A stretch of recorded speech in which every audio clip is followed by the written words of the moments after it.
Assalamualaikum and good evening everyone. We are from Group 7. Today we are going to present Chapter 11 which is Communication. I will be the first presenter for today. My name is Asila binti Abdul Manaf, metric number S52357. I will explain about the function and the process of communication in the organization. Before that, we need to know what is communication. Communication is the sharing of information between two or more individuals or groups to reach a common understanding. It is very important since it helps managers and employees to perform their jobs and their responsibilities. There are 5 major functions of communication which are management or control function, feedback, persuasion, emotional sharing, and information exchange. The first function is management, or we can call it as control function. It means that the communication controls members' behavior in the organization. For example, organizations have authority hierarchies and formal guidelines that employees need to follow. Other than that, employees need to follow their job description and company's policy. At this time, communications are performing a control function. Informal communication also control members' behavior. For example, a work group tease or harass a member of the group until the rest of the group feel bad. Therefore, they are controlling the members' behavior. The second function is feedback. Communication creates feedback by clarifying to employees what they must do, how well they are doing it, and how they can improve their performance. For example, when they are doing tasks, the formation of goals, the feedback on progress, and the reward of the desired behaviors requires communication, and it also stimulates motivation. The third function is emotional sharing. Communication provides emotional sharing of feelings when the members of the group shows their satisfaction and their frustration. For example, the members of the group will communicate to each other to share their feelings. The next communication function is persuasion. Persuasion can be good or bad to organization, depend on how a leader is trying to persuade a work group. In general, persuasion can be used effectively in the organization when the source of information is a trust figure. I will provide you 2 situations for the example. The first situation is when a leader is trying to persuade a work group to believe in organization's commitment to corporate social responsibility, and the most of the work group are trusting the leader. Therefore, the persuasion is used effectively in the organization. The second situation is when a leader is trying to persuade a work group to break the law to meet the organizational goals, and the work group are not trust the leader. Therefore, the persuasion is not effectively used in the organization. The last function is information exchange. Communication provides information which requires individuals and groups to make a decision. The decision requires them to transmit the data needed to identify and evaluate choice. Okay, now we move to the process of communication.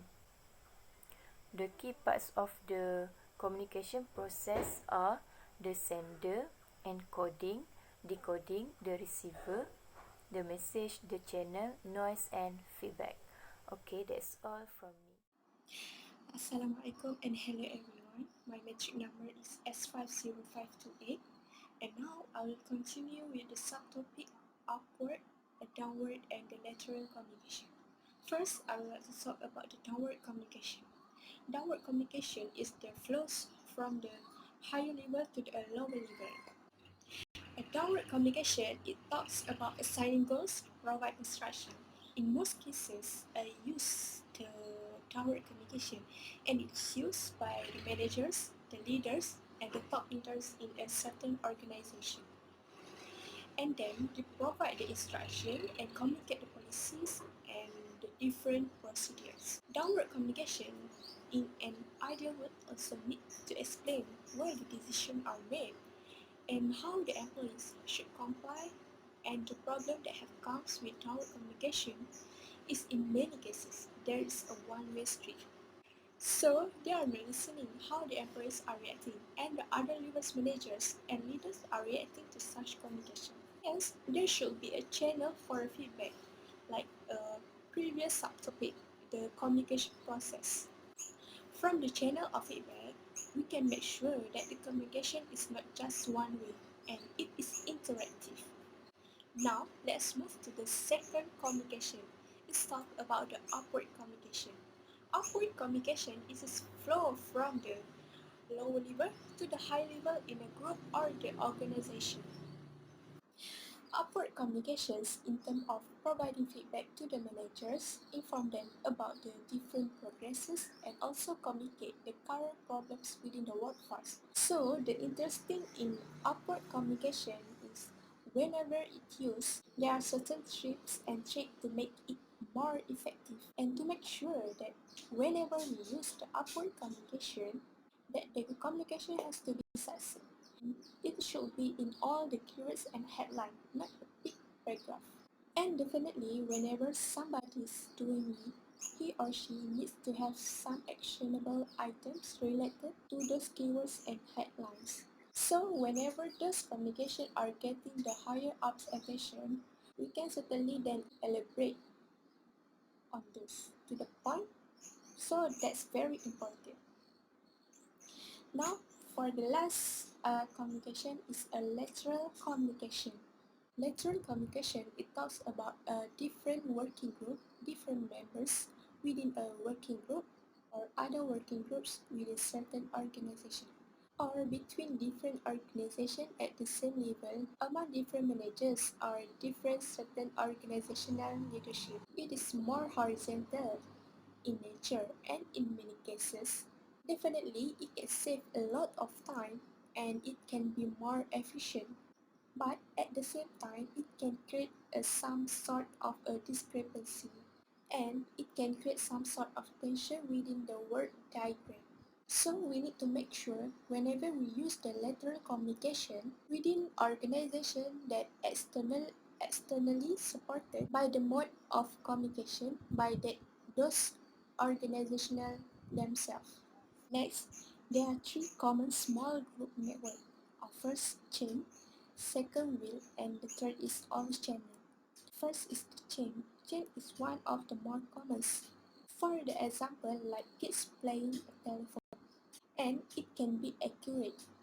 It doesn't have to be distorted like little kids playing, but one talks to another and talks to another and talks to another. It may be useful depending on what you are trying to do, but it may not be optimal. The other option is a wheel. A wheel is very common in an organization where everybody talks to one particular, usually the boss. Now the problem with that is everybody is waiting for the answer and the boss in the top is just tired. That means the boss has to deal with everybody's requests and prioritize and think through it, and so that's not optimal in many times. The another way is all channel. In the all channel, where everybody can talk to the everybody, and to agree that the chain of command is not such that you have to go to your manager, to his manager, to talk to this manager, who talks back down to another manager, to agree that you don't have those impediments. Everybody can communicate and that facilitates the group information and sharing of information. Now let me give you some example how to use the type of network. If speed is our highest criteria that you probably want to use in all channel because it's going to be fast. If accuracy is your issue, then a chain and wheel are going to be a hard for accuracy. If you are really focused on an emergence of a leader, then you are going to be looking at a network wheel. If you are more concerned with its member satisfaction, and you know the organizational productivity because they are happy and satisfied at work, then you are probably looking at all channel network. That's going to be more important. Just now we are talking about the formal communication. Now let's move to the informal communication. The grapevine is the informal communication network within a group or organization. We can't just believe the rumors around the grapevine. No more rumors are actually more true in an organization when there is a condition of low trust. So to agree that the information is not put up and there is a low trust rumors emerge to combat the ambiguity. So in the high trust organization where the management is transparent, the grapevine will be less accurate, but hit in a low trust environment, it's gonna actually be more accurate. Thank you, that's all for me. Now let's move to the next presenter. Okay, Assalamualaikum and a very good morning to Dr. Nia Hazimah. I'm Zulaika Husna binti Zolni and my metric number is S52411. Okay, for today I will continue presenting about the topic communication. Okay, I will explain more about the contrast oral, written and non-verbal communication. Okay, firstly, oral communication implies the communication through our mouth.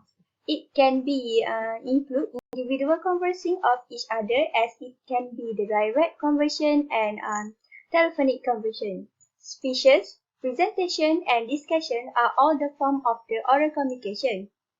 Oral communication is generally recommended when the communication matter of the temporary time or where the direct interaction is required.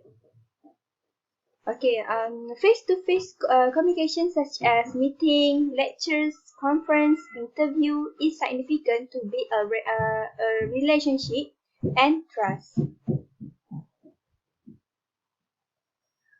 Next, I will continue presenting about advantage and disadvantage of the oral communication. Okay, for the advantage, there is a high level of the understanding and transparency in oral communication as it is interpersonal. The feedback is spontaneous in case of oral communication. Thus, the decision can be made quickly without any delay. Oral communication is not only time saving, but it also saves you on money and effort. For the disadvantage is oral communication is time saving as far as the daily interaction are concerned. But in case of meeting, long speeches consume lot of time and are unproductive at the times. They may misunderstanding as information is not complete and may lack of the essential. Oral communication is less authentic than the written communication as they are informal and not organized as a written communication. For the next is written communication. Okay, written communication is the process of conveying a message through a written symbol. In other words, any message exchanged between two or more persons that make use of the written words. The electronic mails, memo, reports, document, letter, journals, job description, and employees manual are the example of the written communication.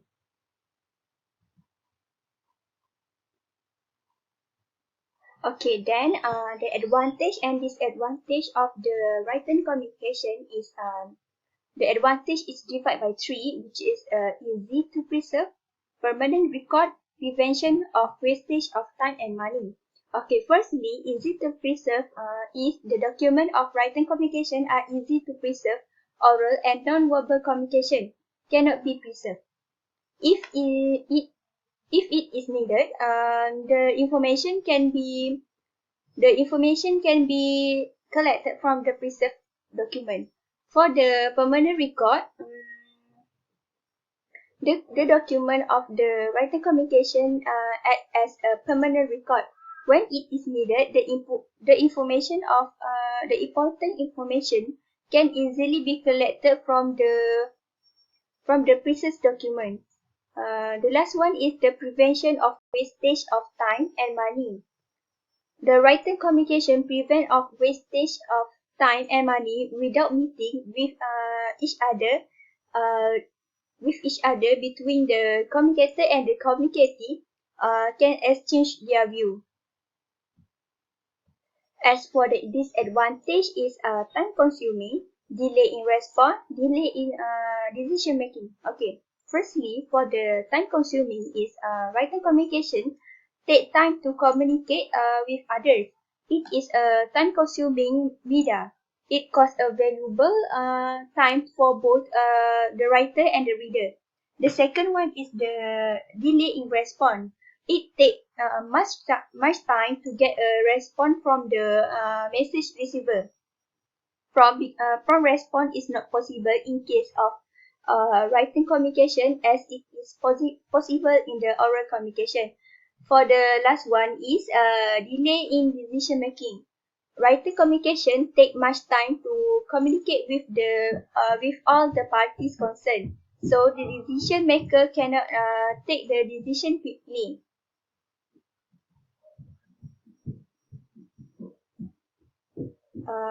So we move to the last part, which is non-verbal communication.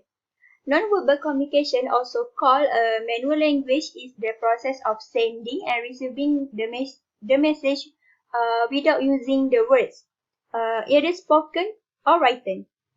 Non-verbal communication also refer to the gesture, facial expression, tone of voice, eye contact, body language, posture, or other way people can communicate without using the language. It also includes the body movement, the intonation, or the emphasis that we give to the word, facial expression, and the physical distance between the sender and the receiver. Body language can convey the level of the engagement and the emotion state.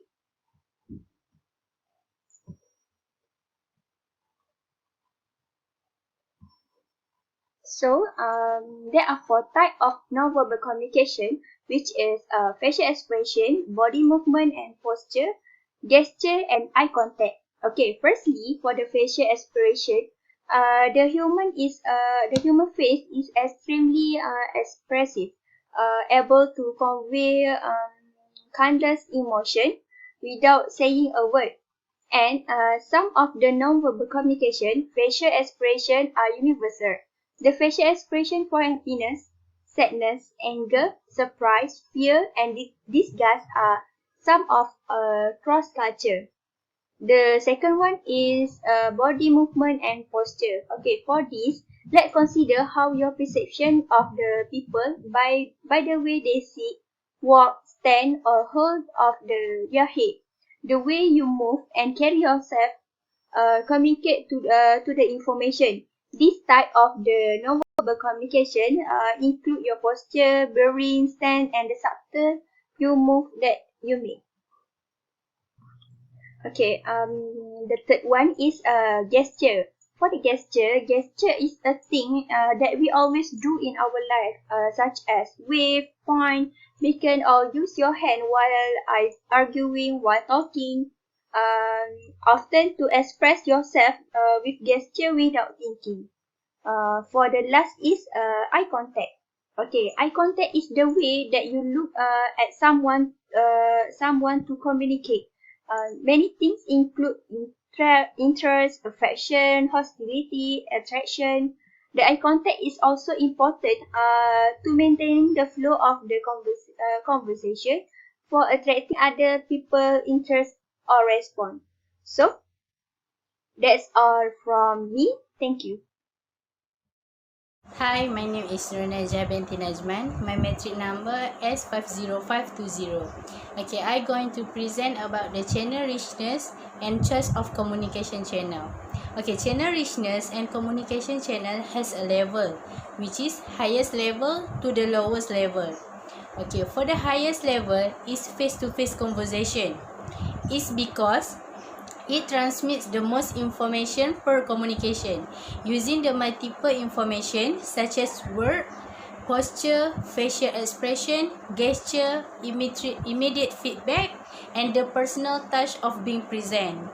For the impersonal written media such as formal report and bulletin is the lower channel richness. Okay, for impersonal written media such as report and bulletin is the lowest level of channel richness. For choice of communication channels, it depends to the whether message are routines. Routine message tend to be straightforward and have to the minimum ambiguity. Okay, routine message also can efficiently communicated through the channel that are lower in richness. For the non-routine message, tend to be complicated and have the potential for misunderstanding. However, the non-routine message can effectively be communicated by selecting rich channel.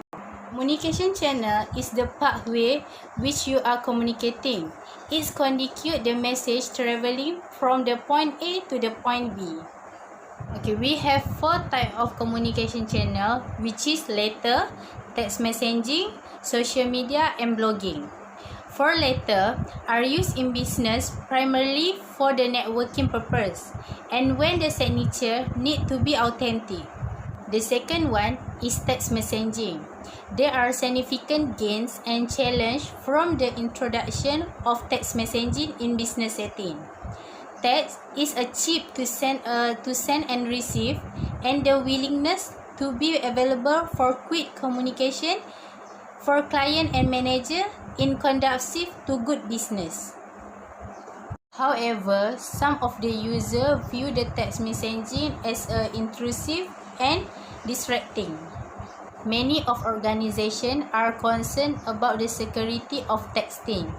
Text messaging, it is the best or several limit personal for text message for working hour and using the texting for the business purpose. Third one is social media. Social media usually used on the corporate level.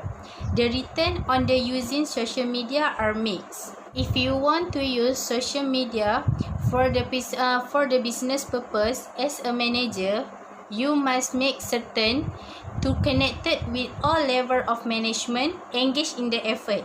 You must use discretion about which social media platform are acceptable for business communication. Make sure you also know your company's social media policy about the corporate confidential and your company view on your privacy. For the last one is blogging. Blogging as an individual. You may choose to post a blog to your own page or you may choose to comment another person's blog. If someone from your company happen to read a critical or negative blog entry or post, there is nothing to keep him or her from sharing the information to the others. Under communication channel also have the security. Security is a huge concern for nearly all organizations with private or proprietary information about client, customer, and employee. Under security information, we have 3, which is electronic information, physical information, and security of information. For the first one is electronic information, which is they seek to protect such as hospital patient data. Second one is physical information. They still keep the in file of the cabinet. For the last one, the security of the information. They entrust their employee with knowing, which is need to know only information they are sharing. Most of the company are actively monitor the employee internet use and email record. Some even use the video surveillance and record phone conversation. An organization can relieve the concern of employee by engaging them in the creation of information security policies and giving them some control how their personal information are used. Okay, that's all from me. Thank you. Assalamualaikum warahmatullahi wabarakatuh. My name is Izzatun Najah binti Mustafa. Metric number S50512. I will present barriers to effective communication. So the first barrier is filtering. Filtering is senders purposely manipulating information so the receiver will see it more favorably.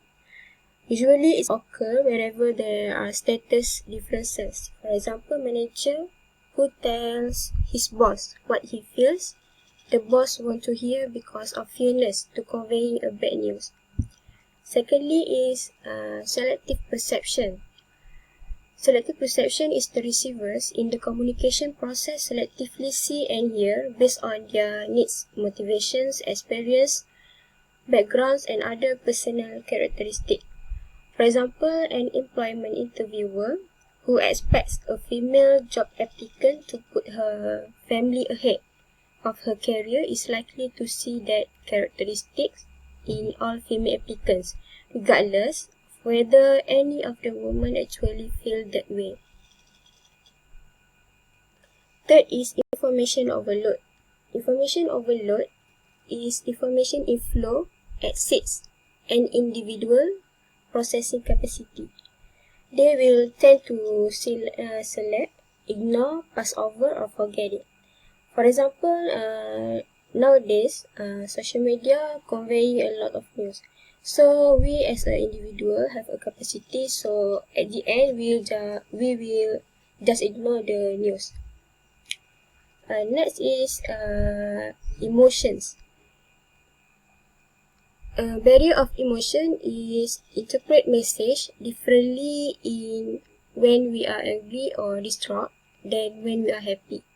For example, people in negative moods are more likely to examine message in greater detail, whereas those in positive moods tend to accept communication at face value. Next is language. Barrier of language, the inability of passing information between two or more people due to linguistic differences. Maybe because of the difference of dialect, language disabilities, or many more. For example, Chinese has a variety of dialects that are commonly spoken, including Cantonese and Mandarin. So the certain person will understand Cantonese and the other will understand Mandarin. So there will be a barrier of communication. Next is silence. Silence is defined as absence of information. Can be the message to communicate non-interest or inability to deal with the topic. For example, employee keep silence can mean manager lack information about ongoing operational problems. Next is communication apprehension. Communication apprehension is undue tension and anxiety about oral communication, written communication, or both. They that have problem of communication apprehension will difficult to talk with others face to face and becomes anxious. So the last one is lying. Lying is choose not to speak truthfully, and they will change the original meaning, which may lead to defective communication. That's all from me. I will pass to my other group members. Hi, I'm Jamuna Krishnan, metric number S52412. I'm here to continue the presentation on cross-cultural communication. What is cross-cultural communication? Cross-cultural communication is a field of study that looks at how people from differing culture backgrounds communicate in similar and different ways among themselves and how they endeavor to communicate across cultures. So, for examples, if we go to different states, for example, Terengganu or Kelantan, their culture of communication might be different, and same goes to different countries. Asia countries' culture is not same as the European countries' culture. Next, we're going to see about the cultural barriers. Cultural barriers caused by the cross-cultural communication. So the first cultural barriers is caused by semantics. Semantics is the signs and symbols. Words mean different things to different people. For example, Asian countries have different meaning for some words, whereas the same words as in the European country might have different meaning. So this non-verbal communication cannot be relied upon in communication between people from different cultures, as sign, symbol, and gestures varies in different cultures. For example, thumbs up. Thumbs up means a sign of approval or wishing luck in most of the cultures, but it is taken as an insult in Bangladesh. Moving to my second point, which is cultural barriers caused by word connotation. Words imply different things in different languages.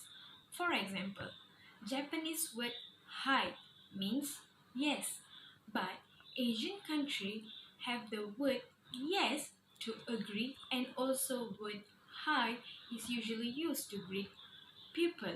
So can you see the difference in the word connotation?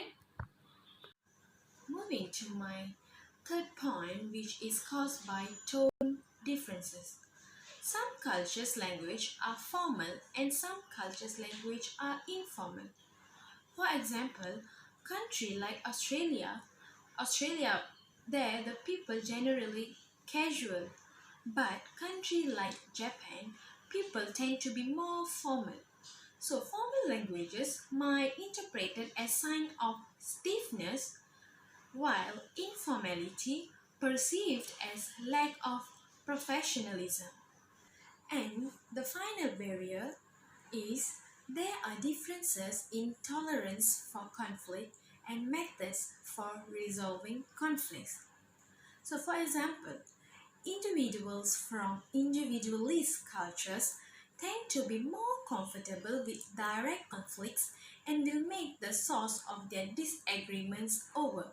They try to settle everything on the point. So these are the four barriers which cause the culture. These are the four cultural barriers that cause the cross-cultural communication. Next, we are moving to high versus low context. Concept of high or low context culture relates to how an employee's thoughts, opinion, feelings, and upbringing affect how they act within a culture. So we'll say the high context. High context is where trust is more important in business dealing. And also the individuals must be collectivist, and focus on interpersonal relationship. And they are interested in getting to know the person they are conducting business with in order to get a gut feeling on decision making. China, Korea, and Japan are the country which are listed in high context. Moving to the low context have direct individualistic employees who tend to base decision on facts, and they have issues with trust. For example, Germany and Swiss are the listed country under the low context. Finally, cultural guide. First of all, know yourself. Identify who you are and in what position you are, so that we can avoid those cultural barriers which occurs. Secondly, foster a climate of mutual respect, fairness, and democracy. Give respect to elder people and also give respect to the higher positioned people.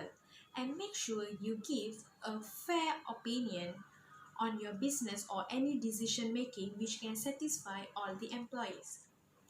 Third, state facts, not your interpretation, because our interpretation might confuse the other employee and there might occur ineffective communication.